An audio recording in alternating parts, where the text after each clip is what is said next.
Helping your elderly parents declutter and downsize can be quite challenging.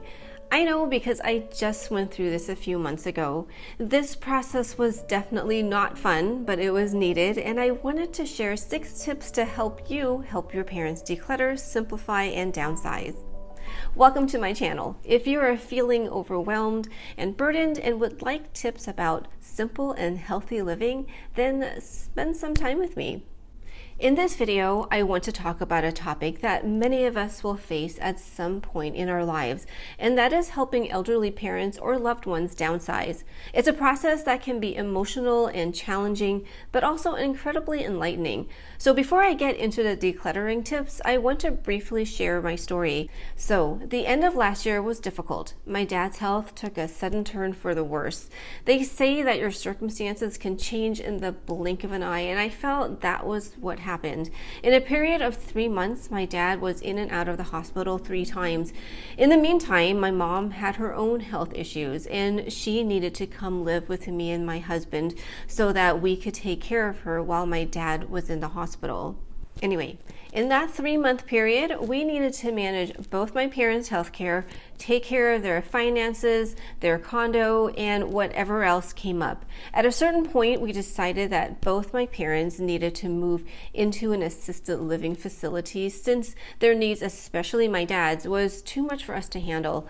So we had about a month to find a place for them to move into, declutter and pack up their former place, and move them to their new place. Now, back to the focus of the decluttering and downsizing process, because that took a lot of effort, physically, emotionally, and mentally. And here are 6 tips I learned from this process that I want to share, some of which I did and others I wish I did.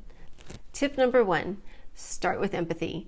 The first step in helping your elderly parents downsize is to approach the process with empathy and understanding. Recognize that letting go of possessions can be emotionally difficult for them. Take the time to listen to their stories about their belongings and acknowledge their sentimental attachment. I'm going to admit that I could have done this better. I'm the type who just wants things done and as quickly as possible, and I didn't give enough time to listening to my mom. This move was sudden and unexpected, so she didn't have time to process the fact that she was moving. It didn't help that we were so short on time to pack and move. We had about 2 to 3 weeks from the time that we found an assisted living place to moving day. So if you can, give your parents the empathy that they need. Tip number 2. Prioritize practicality and space. When downsizing, it's important to focus on practicality over sentimentality when space is an issue. Help your parents identify items that they use regularly versus those that are collecting dust. Encourage them to keep only what is essential and functional in their new space, such as bedding, certain furniture pieces, and clothing that is comfortable and practical. Also, the size of the new space needs to be considered. My parents were going to move into a place that was half the size of their condo, so we knew that we could not move everything, even though my mom really wanted to. And this fact was tough for her, knowing that the bedroom set that she had for decades would not fit into their new place. We were able to move only the nightstand from that set. Also, they didn't have a full kitchen in the assisted living place, so we let go of most of the kitchen items. And my parents also had a lot of decor items, but they could only take what could fit onto 2 shelves instead of the 4 that they had, plus others that were displayed throughout their condo. This process was tough. I ended up taking a lot of their pieces and items that did not fit into their place into my living room so that my family had more time to sort and make decisions. I still have 1 box of my parents' items at my place that didn't fit into their place or that they don't need, but they have value for my family. Tip number 3. Preserve memories thoughtfully. Downsizing doesn't mean erasing memories. After prioritizing practicality, you should include some sentimental items depending on the space. My mom had some really nice ceramic pieces that she made that she was able to move to her new place. However, she also had a mug where the handle was broken, and my brother and I were going to toss it, but she loved that mug because it was a gift from my brother when she became a grandmother. We even offered to buy her a new version of it with a good handle handle, but she was persistent about keeping the mug, so we didn't push any further. Also, I kept some items where she could tell a story behind it because I found that these objects helped her memory. And since she has dementia, I wanted items surrounding her that would bring memories and help her share stories of her past. My dad could not be a part of the sorting and packing process since he was in the skilled nursing facility at that time, so we needed to choose items for him. This process was hard, and my mom insisted on keeping a lot of their things. Honestly, we moved a little more than we knew that would fit, just so my mom could sort the items herself. And after she moved in, she saw she didn't have the space and further decluttered more things on her own. Another idea here is that a lot of items can be digitized to save space while preserving their legacy. Create digital albums or memory books to cherish these keepsakes in a more compact format. What challenges have you found when helping a parent or loved one declutter or move? Please share in the comments below. If this video is helping you so far, please hit the like button. Thank you so much for helping to share this video. I have 3 more tips to help you. Tip number 4, take it slow and steady. Honestly, we couldn't do this either because, like I mentioned, we had a couple weeks to declutter, pack, and move. Some of these tips I learned in hindsight, but if you have the time, give yourself and your elderly parents or family members time. Downsizing can be overwhelming if rushed, and we definitely felt rushed.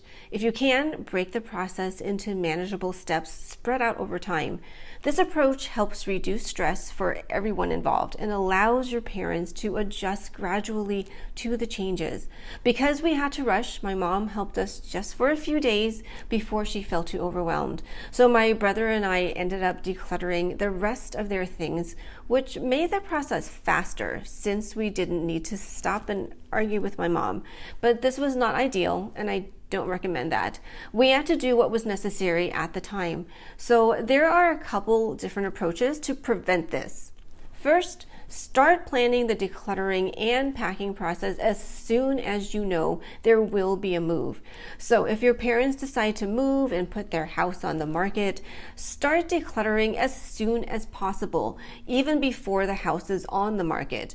Don't wait until the house sells because then things will be rushed. And if you have years of accumulation, you will definitely need time to sort through everything. You don't want to pack everything to the new place and sort it then. It's better to declutter first and then pack what you have left to move.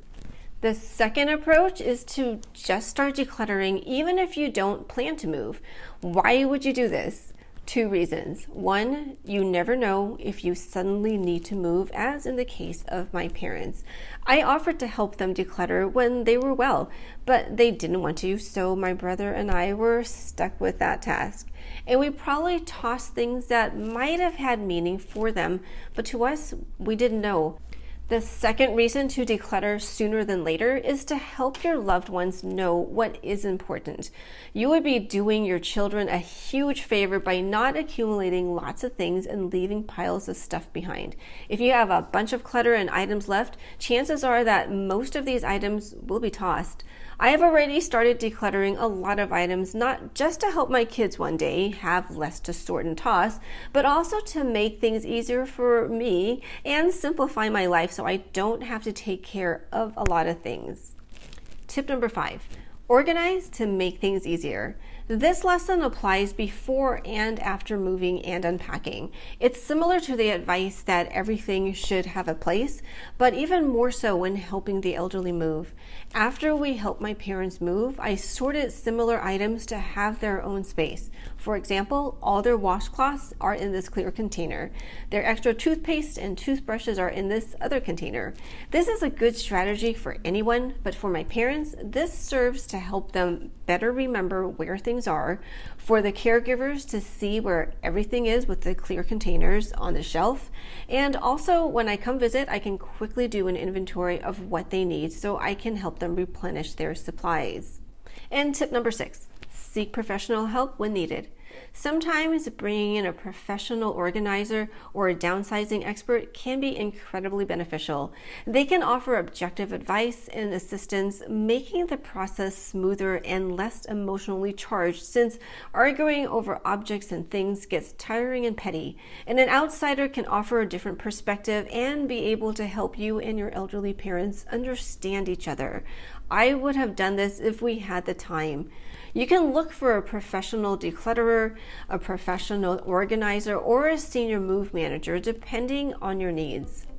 And there you have it, 6 valuable lessons we've learned from helping our parents downsize. Remember, this is a meaningful journey that requires patience, empathy, and practicality. If you've gone through this experience or have additional tips to share, please let us know in the comments below. We can all learn from one another. Feel free to share your story. I'm still going through mine, and I hope my story and tips have helped you. Remember to like this video if you found it helpful, and subscribe for more content on simple living for a healthy life. Thank you for watching. For other ideas on simple living, watch this one next. Stay healthy and live simply, and see you in the next video.